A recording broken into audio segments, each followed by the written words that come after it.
Glória a Deus. Louvado seja o nome do Senhor. Meus irmãos, a oportunidade para a pregação hoje à noite era do pastor Leonardo. Aí eu pedi ao pastor Leonardo, deixa eu trazer a palavra hoje à noite, porque este mês de outubro é o mês da reforma. E nós estamos no primeiro domingo do mês, e então, digamos assim, nós indiretamente, participamos das comemorações dos 500 anos da Reforma Protestante. E eu queria começar dizendo o seguinte: olha, nós somos pentecostais. Aí eu encontrei um irmão pentecostal que tem pouco estudo, o irmão não conhece muita coisa, e então ele estava dizendo, Lutero, esses luteranos, porque no sul do Brasil tem igreja luterana, mais do que aqui. Aqui tem poucas igrejas luteranas no Rio de Janeiro. Agora, no sul, como há muitos alemães e tal, então tem muita igreja luterana. Esses luteranos, eu digo, irmão, calma, vai ler, vai estudar, vai tomar conhecimento das coisas, você não sabe o que é que está falando. Se não fosse o Martinho Lutero, nós não teríamos igreja evangélica nenhuma no mundo. Não teríamos. Graças a Deus e ao que aconteceu com Martinho Lutero, para que nós tivéssemos hoje a igreja evangélica. Amém, meus irmãos? Depois que eu estou dizendo isso aqui, e que você está confiando na minha informação, você vai levantar a mão para o céu e vai dizer, graças a Deus. Levanta a mão bem alta, por favor. Dê glória a Deus. Glória a Deus. Por Martinho Lutero e a sua vida. Eu sei que aqui no Brasil, eu mesmo, desde garoto, estudando em diferentes escolas, eu sempre vi aquela pressão.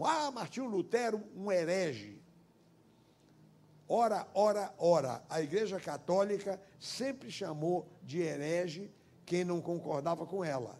Então, herege coisa nenhuma. Martinho Lutero foi um homem de Deus que descobriu muitas coisas. E eu vou falar para os meus irmãos, neste momento, sobre Lutero, um pouquinho. Vamos tecer algumas considerações sobre a Reforma Protestante. E depois vamos para a Bíblia, vamos compulsar a Bíblia para eu mostrar para os irmãos a razão de tudo isso. Olha, em primeiro lugar é o seguinte, quem foi Lutero, como é que aconteceu essa história? Então eu imprimi aqui de uma enciclopédia, para eu não ficar aqui gaguejando, eu imprimi algumas coisas aqui para falar aos irmãos. Olha, é o seguinte, os pais de Martinho Lutero eram camponeses, eram pessoas pobres, e eles aspiravam que o seu filho tivesse uma cultura e uma posição, fosse preparado culturalmente e tivesse uma certa posição social. E então puseram o filho na escola. E o garoto estudou e aos 17 anos entrou na Universidade de Erfurt, na Alemanha. E ali ele estudou tudo o que havia na universidade. Direito, os clássicos latinos, lógica, retórica, artes, física, filosofia, matemática, metafísica, ética, estudou tudo isso aí, os conhecimentos da época. E Lutero, portanto, tornou-se um erudito, um homem bem preparado. E possivelmente ia seguir a carreira de advogado, ou entrar para esse campo aí. E então aconteceram duas coisas que chocaram Lutero e ele mudou de vida. Uma é que morreu um grande amigo dele, ele ficou impressionadíssimo com a morte desse amigo. E outra coisa é que houve uma tempestade e parece que um raio quase pega o Lutero e o mata. Então ele ficou mesmo apavorado, e aí ele resolveu buscar a Deus, e então entrou para o mosteiro dos agostinianos. Agostinho, já ouviram falar, o Santo Agostinho era um homem piedoso, e ele então criou uma ordem de monges, uma ordem rigorosa de monges. E então Lutero estava ali na ordem dos agostinianos, procurando servir a Deus. E a história conta que Lutero, ele se esforçava para ter paz na sua consciência. E ele, na busca da salvação, ele fazia os serviços mais humildes do mosteiro. Lavava o chão, lavava pratos, carregava coisas, ele fazia os trabalhos mais humildes, porque a igreja pregava, a mensagem da Igreja Católica sempre foi em torno de obras. Então, pregava penitência, pregava coisas assim. E então o Lutero fazia tudo para ter paz na sua consciência. Só que ele registra que ele não tinha paz. Ele não tinha paz. Ele fazia tudo para agradar a Deus com os trabalhos mais humildes do mosteiro. E não tinha paz. E isso, digamos assim, estava no coração dele o tempo todo. O tempo todo. Muito bem. Aí aconteceu o seguinte, para atender assuntos da ordem dos agostinianos, ele foi a Roma, a negócios, né, da ordem. Só que chegou lá e ele ficou chocado e escandalizado por ver o secularismo da igreja. A igreja muito voltada para as coisas materiais, a riqueza excessiva da igreja, o luxo dos cardeais, dos papas, dos padres, né? E pior ainda, o baixo nível moral da cidade e do clero. Então, isso o escandalizou.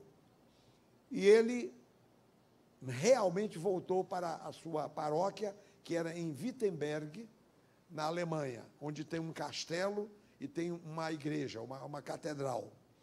Voltou para lá muito chocado. Foi nesse meio tempo que o Papa Leão X ordenou a construção, aliás, o acabamento, porque a construção já vinha vindo, da Catedral de São Pedro em Roma, a Basílica de São Pedro em Roma. Então, para arranjar dinheiro para a construção da Basílica, não é o que nós estamos fazendo aqui, bem diferente, né? Para construir a Basílica, o Papa Leão X ordenou a venda de indulgências. O que é isso? Indulgência é perdão dos pecados. Então, os pecados que a pessoa fez para trás, e dependendo do valor da indulgência, do dinheiro que a pessoa dava, podia ter perdão também dos pecados que ainda ia cometer, e até pecados que iam ser pagos no purgatório. Então, coisa assim. Então, as indulgências foram criadas, quer dizer, um absurdo. Hoje você sacode a cabeça, mas naquele tempo eles aceitavam. E se eu não estou enganado, ainda hoje a Igreja Católica tem um documento que ela, mediante uma oferta do fiel, concede para algumas pessoas com perdão dos pecados. Uma espécie de plenária para a pessoa ter paz na sua consciência, então vende aquilo e tal, mediante oferta. Nós não vamos vender aqui perdão de pecados de jeito nenhum, mas foi isso. Ora, quando o padre dominicano, da ordem dos dominicanos, chamado Tetzel, esse Tetzel era o que pregava as indulgências e saía vendendo, ele tinha uma equipe, saía vendendo as indulgências pelos países da Europa e pelas igrejas católicas. Quando esse Tetzel chega em Wittenberg, depara com Lutero. Lutero disse, de jeito nenhum, você não vai vender isso aqui, não.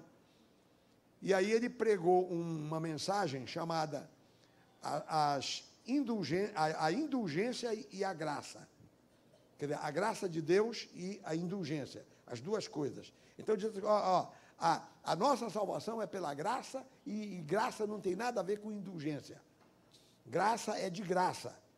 Então, se você quer dar uma oferta para a igreja, dê a oferta, dê o dinheiro. Agora, não compre salvação com o dinheiro, que salvação não se compra. Salvação é pela graça e pela misericórdia de Deus. Aí começou a discussão entre Lutero e esse Tetzel. Termina que o Lutero leva o assunto ao conhecimento do Papa. Ele escreve para o Papa, o Lutero.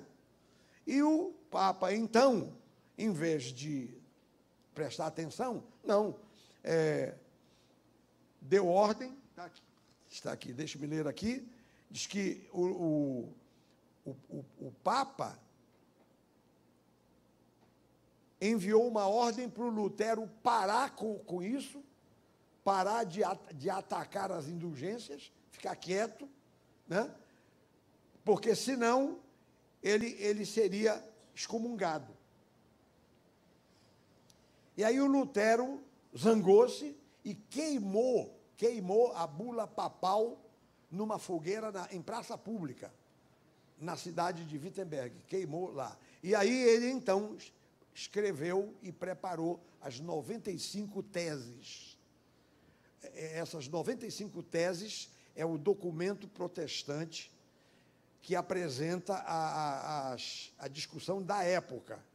O que Lutero era contra na época, ele alinhavou 1, 2, 3, 4, 5, 6, chegou em 95 coisas que o Lutero era contra, que a Igreja Católica praticava na época. E ele pegou esse documento e afixou na porta da Catedral de Wittenberg, na Alemanha. E justamente essa é a data da Reforma, que a gente considera o aniversário da Reforma. Foi no dia que Lutero pregou ou afixou os papéis, né, com as 95 teses na porta da Catedral de Wittenberg, na Alemanha. 31 de outubro de 1517. Nós estamos em 2017, né? Nós estamos em 2017, são 500 anos, justamente. Então, o aniversário da Reforma é no final deste mês, 31 de outubro de 1517. Então, nós estamos aqui em 2017, 500 anos depois, é o que nós estamos comemorando. Então, meus irmãos, a história é essa. O Lutero, em primeiro lugar, ele era um indivíduo correto. Depois ele entrou para uma ordem, que eram os agostinianos, uma ordem muito, assim, muito severa, né? Católica, mas muito severa. E, em terceiro lugar, vamos dizer assim, ele começou a ter os seus questionamentos pessoais. Então, ele vivia inquieto, dizendo, não, salvação não pode ser desse jeito. A salvação tem que ser uma obra de Deus. Aí ele começa a ler a carta aos Romanos. A carta aos Romanos que é a base da doutrina evangélica da salvação. Ele começou a ler a carta aos Romanos e descobriu o que era o óbvio, né? Mas ele descobriu que a salvação é pela fé e pela graça. Quem crê que a salvação é pela fé e pela... Pois é, fé em Jesus e pela graça de Deus. Graça de Deus por quê? É como diz o apóstolo Paulo, a graça de Deus se há manifestado, trazendo salvação a todos os homens, né? Então, a graça de Deus veio revelada de que maneira? Na pessoa de Jesus. Jesus é o dom da graça. Então, Lutero, quando ele fez aquele sermão, que ele combateu as indulgências, ele tocou nesses pontos todos que nós estamos falando aqui. Que a salvação é pela graça, não é pela compra, ninguém vende salvação, ninguém vende perdão de pecados, e a coisa vai por aí. Então, esse foi o ponto central da discussão da Reforma. E o Lutero, quando ele descobriu na Bíblia que a salvação é pela fé, aí ele então, pela fé, ele declarou perante o Senhor que se arrependia dos seus pecados. Ele disse: Senhor, eu me arrependo dos meus pecados, eu peço perdão. E aí ele também descobriu que o Espírito Santo dá paz à pessoa. Então, portanto, uma pessoa, para receber a sua salvação, segundo a Bíblia, que a Igreja Católica não falava isso, não ensinava isso, mas o Lutero descobriu na Bíblia a muito custo, lá na carta aos Romanos, e a partir dos Romanos, outros textos, né? Então, que vem confirmar a carta aos Romanos. Então, ele descobre isso, que o Espírito Santo traz paz à pessoa. E a pessoa, para ter paz, precisa confessar os seus pecados e, com sinceridade, acreditar que a morte de Jesus na cruz nos salva. Quer dizer, por causa do pecado, nós estávamos condenados à morte eterna, à separação de Deus. Mas, mediante o nosso arrependimento, quando nós pedimos perdão, então nós recebemos o perdão e o Espírito Santo nos dá a paz. Então, essa mensagem básica evangélica era desconhecida, e Lutero, então, descobriu isso, e essa foi a base da reforma. Então, meus irmãos, aí está, eu estou aqui, assim, fazendo uma resenha rápida desses assuntos da reforma. Olha, eu quando fiz a segunda parte do primeiro grau, né? Antigamente a gente chamava a segunda parte do primeiro grau de ginásio. Quem é desse tempo? Eu fiz o ginásio. E nós estudávamos latim. Nós estudávamos latim naquele tempo. Eu estudei latim. É muito bom. Se eu tenho um português mais ou menos, é porque eu estudei latim.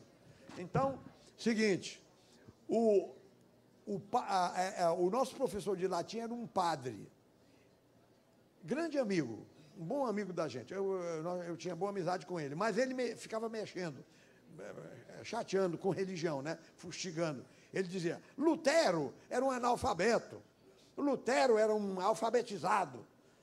Como que Lutero era um alfabetizado? Primeiro que Lutero estudou, os pais de Lutero o prepararam. Depois, só para terminar, comecei, agora vou terminar. Como é que um indivíduo analfabeto faz a tradução da Bíblia do grego para o alemão e do hebraico para o alemão? Que o Antigo Testamento é escrito em hebraico e o Novo Testamento escrito em grego. Como é que, então, ele traduz do grego para o alemão? Depois, uma outra coisa.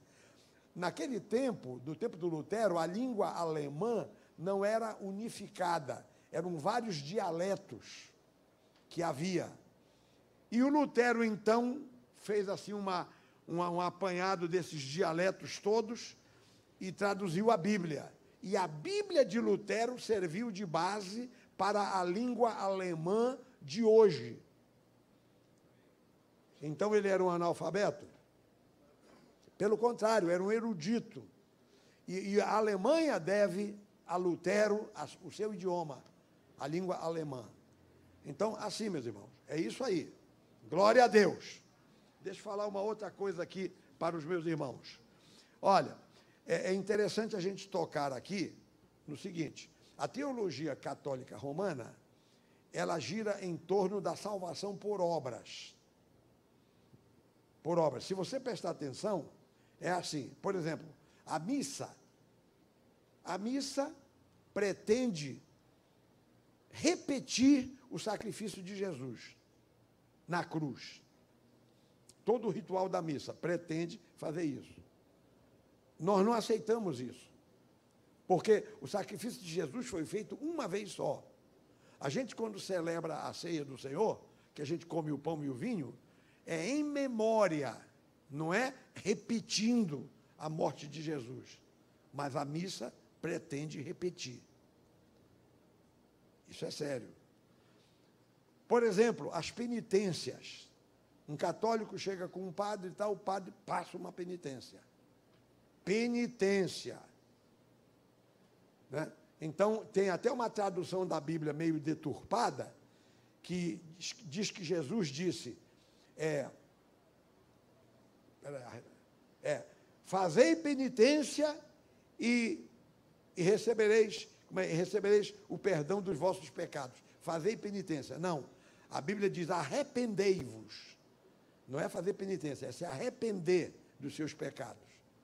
Então, esse negócio de penitência é um caso sério. Penitência. Então, rezar tantas Ave Marias, tantos Padres Nossos, e fazer isso, ou fazer aquilo, ou tal, tudo em torno de obras, quando, na verdade, a salvação é pela fé. As obras têm o seu valor, têm o seu lugar. As obras, meus irmãos, são consequência da fé. A gente não ganha salvação por fazer obras, mas você prova a sua salvação pela fé através das obras. Deu para perceber? As obras são consequência da fé. Uma boa árvore vai produzir bons frutos. Amém ou não amém? Amém. Então, se é uma boa árvore, vai produzir bons frutos. Agora, para ser uma boa árvore, tem que ser pela fé, no caso, pela conversão. Pois bem, então o Lutero, na sua época, ele questionou uma porção de coisas. E eu anotei aqui pelo menos 4 coisas que são essenciais na teologia evangélica e na vida cristã, afinal de contas. Olha, a primeira coisa é alguns princípios da reforma de Lutero. Agora pode olhar ali o painel. O sacerdócio universal dos crentes. Você sabe o que é isso? Primeira coisa de Lutero, que o Lutero descobriu. O sacerdócio universal dos crentes. É porque a Igreja Católica atribui ao padre a função sacerdotal. Então, a pessoa, propriamente, não se aproxima de Deus. Ele vai através do padre. E nós sabemos que não é assim. Nós, pastores, somos apenas coordenadores da obra. Cada um de vocês vai direto a Deus. É ou não é? É ou não é? É. Nós vamos direto a Deus em nome de Jesus. Cada um de vocês pode orar, se entender com Deus direto em nome de Jesus. Esse é o sacerdócio universal dos crentes e não dos padres ou dos pastores ou dos ministros. Então, portanto, o pastor não tem função de ser intermediário entre Deus e as pessoas. Não, você vai direto a Deus. Agora, é claro, tem igreja, tem pastor, cada um tem o seu lugar, tem a sua função, tem a sua razão. Mas na questão espiritual, meu irmão, o seu negócio aí é direto com Deus. Você não é salvo pelo pastor, você é salvo pelo Senhor mediante a sua atitude. É você que vai se entender com Deus direto. Isso se chama sacerdócio universal dos crentes. Mas a Igreja Católica diz para a pessoa, não, fica aqui perto da igreja, fica por aqui, obedece, vem à missa, te confessa, comunga e fica por aqui. Então, dá a impressão que a pessoa não tem exatamente uma responsabilidade. Tanto é que, quando morre, a alma vai para o purgatório e as pessoas ficam aqui rezando missas em intenção das almas. Então, quer dizer, não há uma responsabilidade para a pessoa. Na verdade, isso não é o que a Bíblia diz. A Bíblia mostra exatamente isso, que o homem responde direto com Deus. Nós aqui levamos vocês todos para diante do Senhor, para diante da cruz, e cada um por si e Deus por todos. Agora, os pastores fazem o trabalho deles. A gente se organiza como igreja, como congregação. Isso aí já é outro aspecto, que não é esse o caso. Então, Lutero proclamou o sacerdócio universal dos crentes. Segunda coisa, a autoridade exclusiva da Bíblia em questões de fé. A autoridade exclusiva da Bíblia. É porque é o seguinte, a Igreja Católica, por exemplo, ela tem as encíclicas papais, tem as decretais, tem os documentos da Igreja Católica, que quase que querem equiparar com a Bíblia. Então, por exemplo, o bispo Roberto Macalister, que é nosso amigo evangélico, teve uma época da vida dele que ele fez parte do diálogo com o Vaticano. Aí ele contou para nós o seguinte, quer dizer, tentar fazer diálogo com o Vaticano é inútil, você não muda a Igreja Católica. A Igreja Católica, ela é assim mesmo e não tem jeito. Nem o Papa muda a Igreja Católica. Alguns tentaram e não conseguiram, né? Então, lá na conversa lá com os bispos e os cardeais e tal, o Roberto Macalister, que é o nosso pastor aqui, que estava lá no diálogo, ele conta que os padres sempre diziam para ele, vocês protestantes só tem negócio de Bíblia, Bíblia, porque a Bíblia diz, porque São Paulo escreveu, porque São Pedro disse, porque Jesus falou, Bíblia, Bíblia, Bíblia, Bíblia. Nós aqui temos a tradição da igreja, nós temos as encíclicas da igreja, nós temos os documentos da igreja. Aí o Roberto Macalister disse assim, olha, Jesus disse, vós anulais a palavra de Deus pela vossa tradição. Vocês estão usando a tradição aí para anular a palavra de Deus. A palavra de Deus é que é importante. A palavra de Deus é que é a regra de fé. É por isso que todo crente, a primeira coisa que faz é pegar uma Bíblia. Nós damos Bíblia para todo mundo. Eu fui missionário na África do Sul e ganhei logo uma partida lá de umas 300 Bíblias. E eu dei a Bíblia para todo mundo que se convertia. Bíblia dada, de graça, que eu recebi para isso, né? Pois é. Então, todo crente lê a Bíblia. Outra coisa interessante. Essa leitura da Bíblia leva a comunidade evangélica a se alfabetizar e a crescer culturalmente. A pessoa é obrigada, não sabe ler nem escrever, é obrigada a ler e escrever para poder ler a Bíblia. E então, portanto, a reforma protestante foi fonte de cultura em muitos lugares. Quer dizer, promoveu a cultura em muitos lugares por causa disso, porque os fiéis tinham que ler a Bíblia. Então, Lutero colocou em evidência a autoridade exclusiva da Bíblia e não as tradições. Amém, irmãos? Todo mundo entendeu? Todo mundo está comigo? A outra coisa que Lutero enfatizou, a pessoa salvadora de Cristo. A pessoa salvadora de Cristo. Quem é o nosso Salvador? Jesus. Mas a igreja ensinou e ensina, a Igreja Católica, durante muito tempo, que Maria também salva. Maria também salva. Se calhar, alguns santos também salvam. Se calhar, as orações pelos mortos também salvam. Lutero disse, está tudo errado. Nada disso. O Salvador é Jesus. E é nesta vida. E quem morrer sem salvação está perdido. Não tem salvação depois da morte. Então, Lutero bateu nesses pontos, que os irmãos estão percebendo agora, que é o nosso pão de cada dia. É isso, essas coisas. Pois é. Isso que nós temos é graças ao Lutero, que batalhou para levantar essas questões. E, finalmente, o último ponto que eu queria destacar é a justificação pela fé. A justificação pela fé. Não por obras, mas pela fé. O que seria a justificação por obras? Justificação por obras é, por exemplo, as penitências.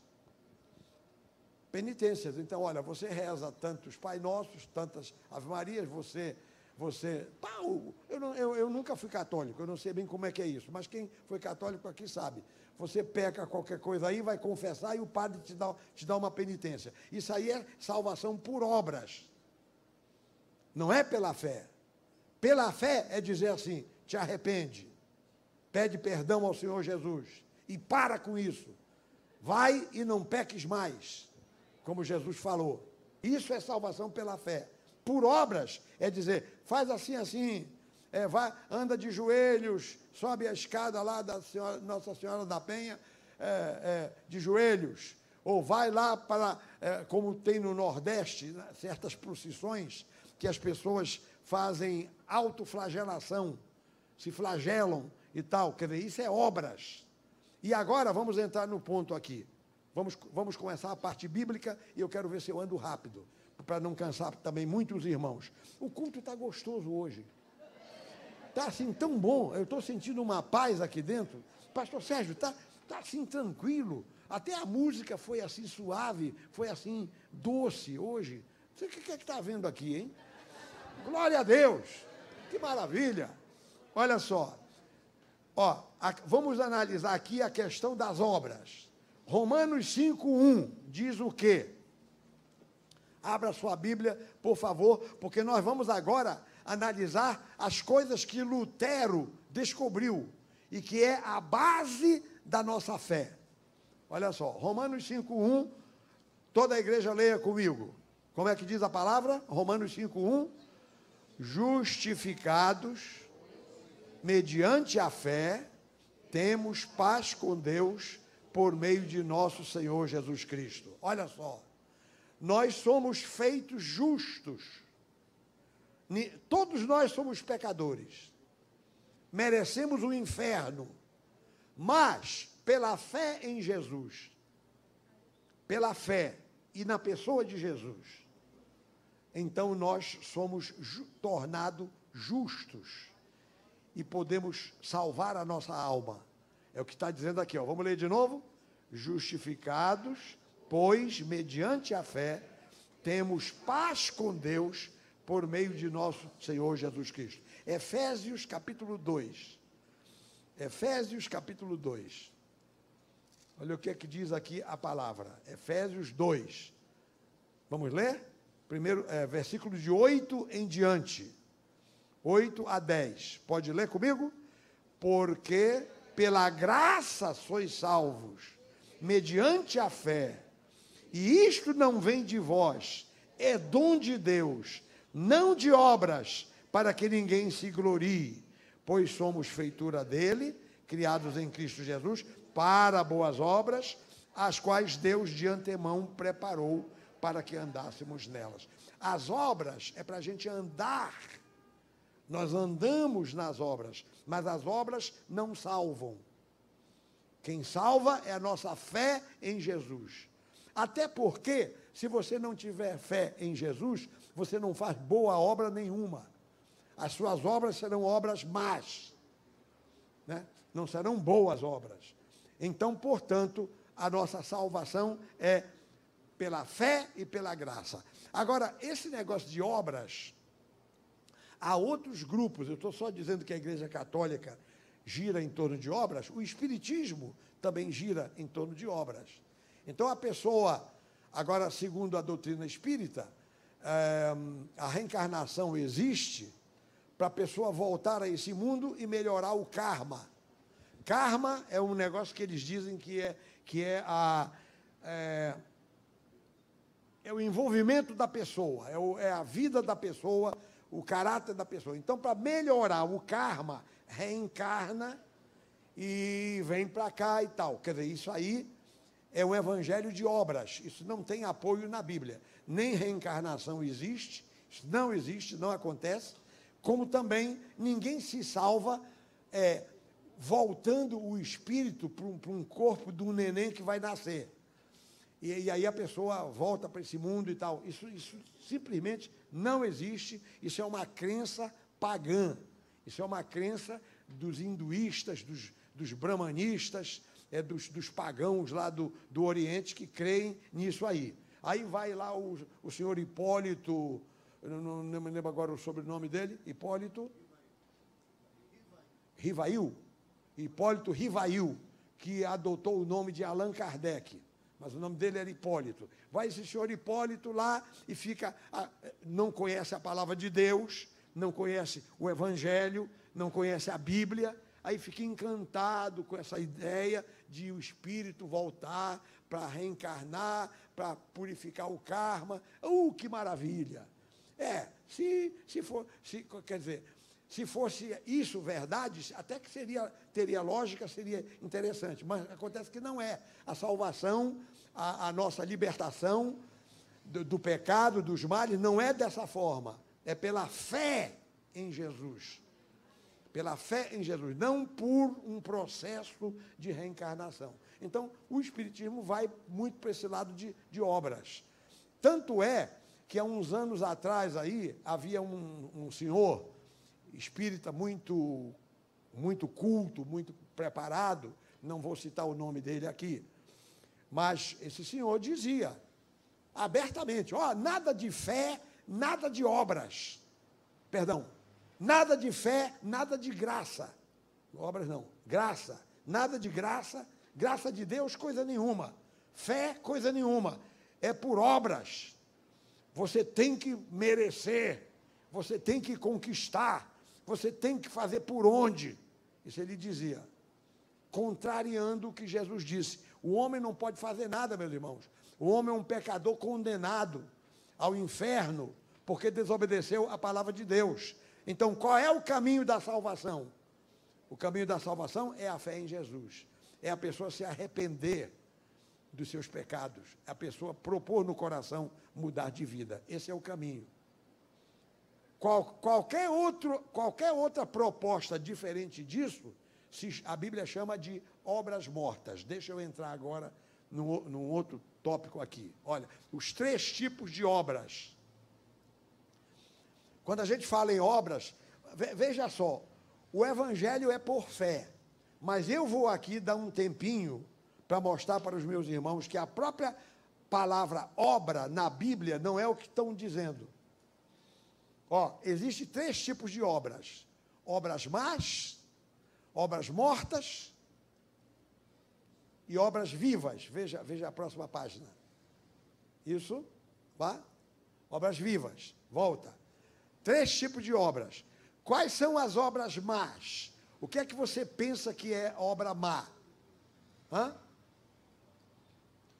Obra má é o pecado. Pode dizer o pecado? O pecado.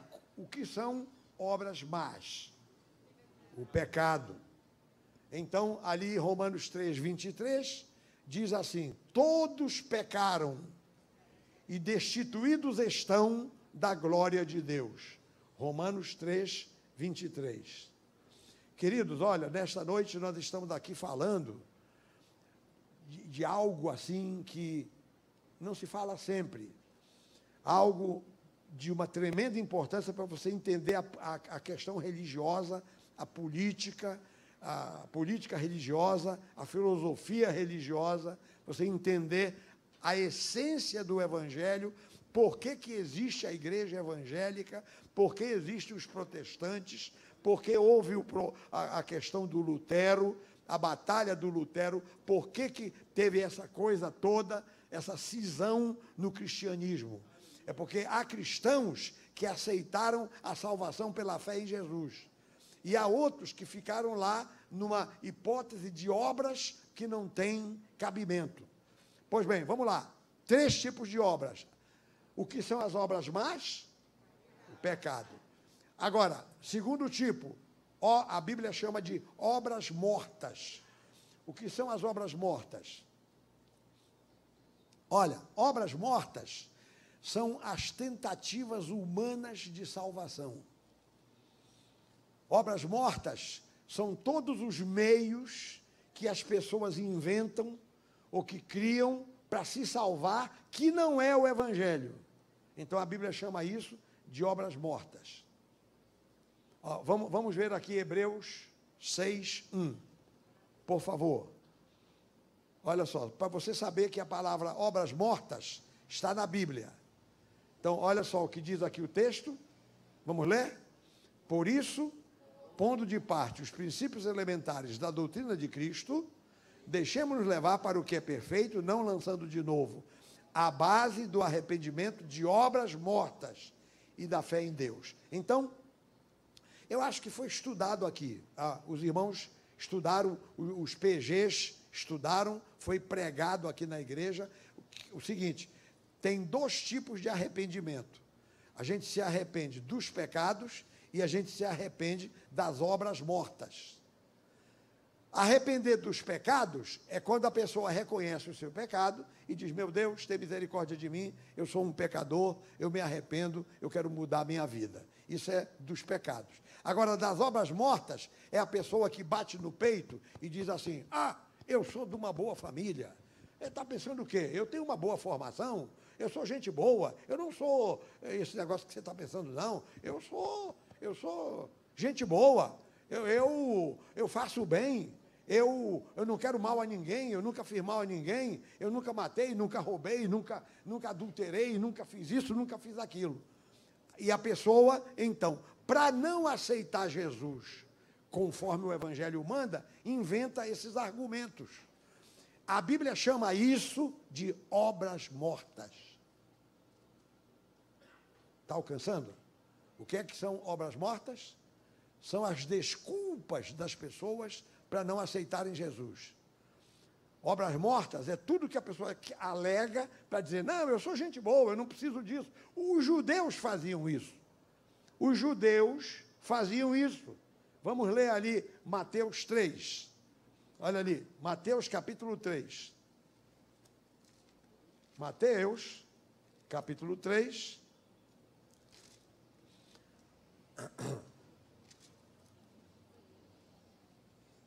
Versículos de 5 em diante. Aqui diz que saíam a ter com ele, quer dizer, com João Batista. João Batista estava batizando no Rio Jordão. Aí as multidões vinham para se batizar. Então diz que saíam a ter com ele Jerusalém, toda a Judéia e toda a circunvizinhança do Jordão, e eram por eles batizados no Rio Jordão, confessando os seus pecados. Então, todo mundo vinha para se batizar com João Batista e confessavam os seus pecados. Aí, veja versículo 7. Vendo ele, porém, que muitos fariseus e saduceus vinham ao batismo, disse-lhes: raça de víboras, quem vos induziu a fugir da ira vindoura? Produzi, pois, frutos dignos de arrependimento. E não comeceis a dizer entre vós mesmos: temos por pai a Abraão, porque eu vos afirmo que destas pedras Deus pode suscitar filhos a Abraão. Quer dizer, se você for falar do evangelho para um judeu, ele vai dizer assim: meu amigo, você não me conhece, eu sou descendente de Abraão, meu sangue aqui, ó, eu sou judeu, sou circuncidado ao 8º dia. A minha religião foi Deus que deu lá no Monte Sinai. Moisés recebeu diretamente das mãos de Deus as tábuas da lei. E Deus escreveu nas tábuas de pedra com o próprio dedo dele os 10 mandamentos. Essa é a minha religião. Então eu não preciso de salvação, coisa nenhuma. De Jesus, nada. Eu já tenho a minha religião aqui. Quer dizer, João Batista disse para eles: olha, não comeceis a dizer somos filhos de Abraão, arrependei-vos. Amém, meus irmãos? Então, nem o judeu com essa empáfia toda tem direito. E agora uma pequena informação aqui, um detalhe. Lutero estudou a carta aos Romanos.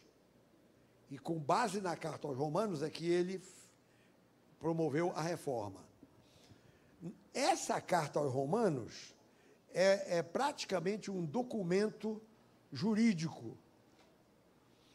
Nos Estados Unidos, em muitas universidades de direito, ou faculdades de direito, eles estudam a carta aos Romanos.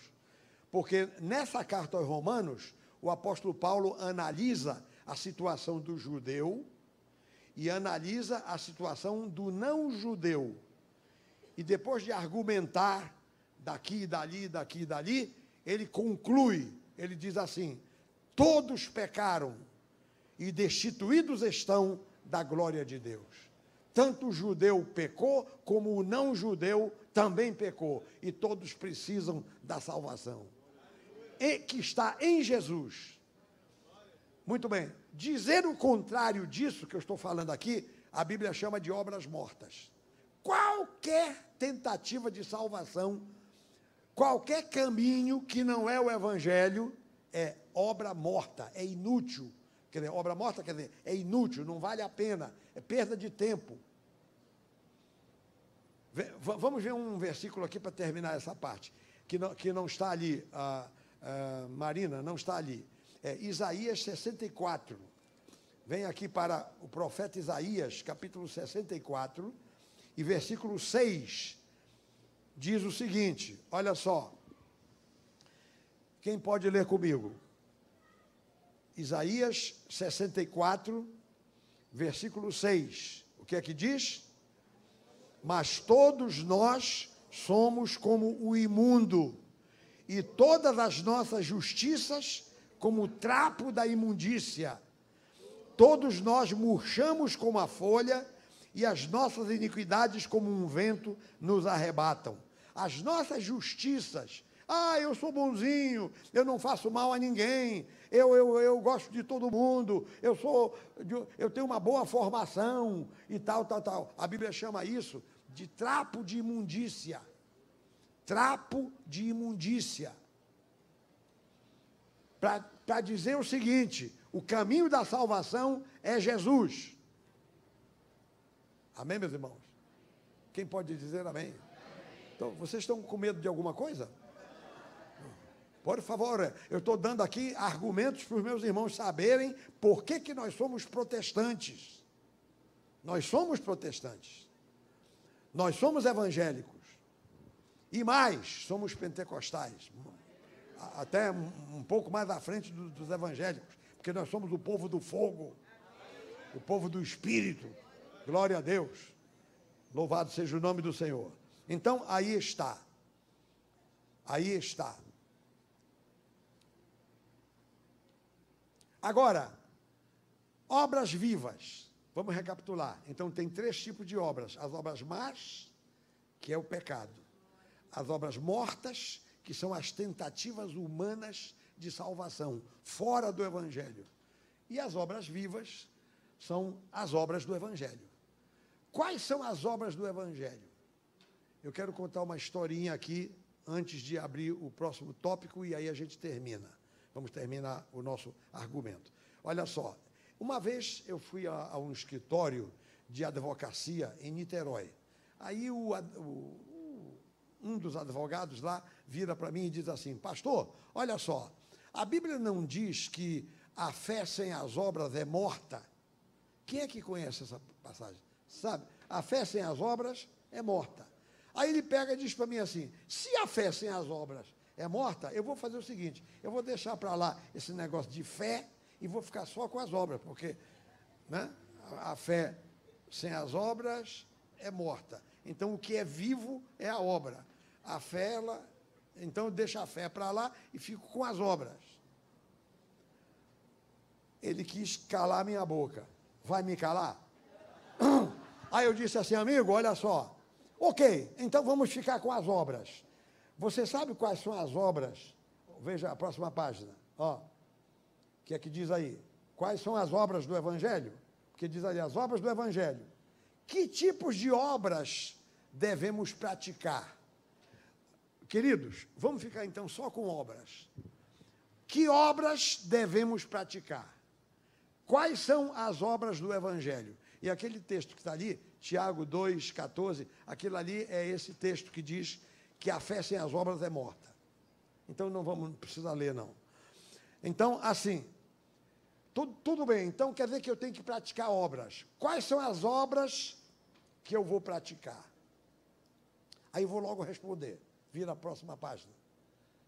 Obras de fé, obras de santidade, obras de amor. Obras de fé. Obras de fé. Tem isso. Quer dizer, a fé é uma obra. Você não está querendo praticar obras? Eu disse para ele, você está querendo praticar obras? Então, a primeira obra é a obra da fé. Como? Aí eu mostrei para ele. João 6, olha lá, que diz o texto. João 6, 28, 29. Isso aqui é para você pegar pelo pé uma pessoa que achar que você é um tolo, que não sabe de nada. Olha só, isso aqui é o pulo do gato. João 6, 28. Olha o que diz aqui a palavra. Todos acharam? Aqui foi Jesus conversando com os judeus. Aí os judeus fizeram essa pergunta. Dirigiram-se, pois, a ele, perguntando: que faremos para realizar as obras de Deus? Está prestando atenção? Olha a pergunta. Que faremos para realizar as obras de Deus? Aí respondeu-lhe Jesus: a obra de Deus é esta, que creiais naquele que por ele foi enviado. Pode ler comigo? Versículo 29. Respondeu-lhe Jesus: a obra de Deus é esta, que creiais naquele que por ele foi enviado. Crer não é fé? Quando diz creiais, quer dizer que vocês tenham fé em Jesus, naquele que por ele foi enviado. Quem foi enviado por Deus? Jesus. Então é crer em Jesus. Eu digo, amigo, não adianta, para qualquer lado que você se vire, você vai se deparar com a fé em Jesus. Então são essas as obras. A primeira obra que nós temos que praticar é a fé em Jesus. Agora, essas outras complementam. Veja aqui, Tiago 1, 27. Vamos ler lá no final da Bíblia. Tiago 1, 27. São as obras de santidade.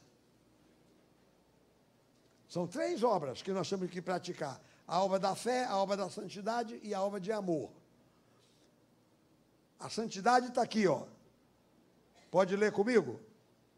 A religião pura e sem mácula para com o nosso Deus e Pai é esta: visitar os órfãos e as viúvas nas suas tribulações. Isso é obra de amor. E a si mesmo guardar-se incontaminado do mundo. Obra de fé. Porque ninguém pode se guardar incontaminado do mundo se não aceitar Jesus. Tem que se converter a Jesus. Se não aceitar Jesus, nunca vai ter o perdão dos seus pecados, nunca vai ser purificado, a sua vida nunca será limpa. Quem nos limpa é Jesus. Então você está vendo que a fé em Jesus está acima de tudo. Está acima de tudo. A fé independe das obras. As obras são o resultado da fé. Então está aqui. E agora, para concluir, obras de amor. 1 Coríntios 13. 1 aos Coríntios 13. Olha só o que é que diz a palavra. Vamos ver aqui o que é amor. E o que são as obras de amor. Inclusive o texto diz o que é e o que não é. Porque tem muita gente que pensa que obras de amor é fazer caridade. Obras de amor é fazer caridade. Não é não. Obras de amor é mais do que só fazer caridade. A caridade é uma obra de amor, inegavelmente. Mas há muita gente que faz caridade com outras intenções. Olha só o que diz a palavra. 1 Coríntios 13. Ainda que eu fale, leia comigo. Ainda que eu fale as línguas dos homens e dos anjos, se não tiver amor, serei como o bronze que soa, ou como o símbolo que retine. Ainda que eu tenha o dom de profetizar, e conheça todos os mistérios, e toda a ciência, e ainda que eu tenha tamanha fé, a ponto de transportar montes, se não tiver amor, nada serei. E ainda que eu distribua todos os meus bens entre os pobres, olha aí, e ainda que entregue o meu próprio corpo para ser queimado, se não tiver amor, nada disso me aproveitará. Até fazer caridade, se não tiver amor, a pessoa pode fazer caridade sem ter amor. Então, o amor vai além da caridade, da obra de caridade. Existem madames aí da alta sociedade, senhoras riquíssimas, que vivem uma vida de devassidão, e um dia dá-se uma dor de consciência, e aí fazem uma feira de caridade para dar roupa para os pobres, comida para os pobres, coisas para os pobres, querendo tapar o sol com a peneira. E não tem amor nenhum, estão dando ali só por uma questão de marcar ponto. Não, essa senhora é muito caridosa e tal. Quer dizer, obras mortas. Obras mortas. Eu acho que tem uma coisa que vocês vão sair daqui aprendendo hoje à noite. O que é obra morta? Cuidado, hein, gente? A gente tem que se arrepender dos pecados e se arrepender das obras mortas. E temos que colocar Jesus no nosso caminho. Glória a Deus. Vamos agora ver o que é amor. Vimos aqui o que não é amor. Agora vamos ver o que é amor. Versículo 4. Leia comigo. O amor é paciente, é benigno, o amor não arde em ciúmes, não se ufana, não se ensoberbece, não se conduz inconvenientemente, não procura os seus interesses, não se exaspera, não se ressente do mal, não se alegra com a injustiça, mas regozija-se com a verdade. Tudo sofre, tudo crê, tudo espera, tudo suporta. Isso aqui é amor. É assim. Glória a Deus. Então, meus irmãos, para tirar o cristianismo de uma salvação falsa por obras, é que houve a reforma protestante. Então, nós acreditamos na salvação pela fé e pela graça. Quem crê, quem está aqui esta noite, que crê, levante a sua mão. Diga assim: eu creio que a salvação é pela graça de Deus e pela fé. Não por obras, para que ninguém se glorie, se envaideça, mas é pela fé e pelo arrependimento e pela mudança do coração da pessoa, pela experiência com Deus. Amém. Amém. Aleluia!